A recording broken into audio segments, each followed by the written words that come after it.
Okay, you guys, welcome back to Monster 229. Today, I found racing stripes at Walmart. There is another error on this. I think it's 2 errors on the card. Look. Dragon replaced JCB Digatron, and there's 2 Dragon renders. Retro Rebels? I don't know if that's a misprint or... Does this truck... was not that old. That Dragon, twice. Pretty cool truck though. I need the chase piece and I'm done with this mix. Let's go ahead and open this. And they're all like that. Even the Gravedigger has the Bad Company still. Here it is. Racing stripes. Pretty cool. It's just a normal zebra truck casting we know.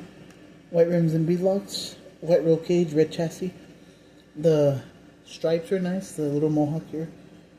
The rubber ears. The mouth. The snout. Monster Jam logo racing stripes, and then the tail. Really cool. Oops. So there it is. That's all I got. No chase, but that's all I got, guys. Like, subscribe, comment, share as more unboxings coming soon. Peace out. Hope you enjoyed.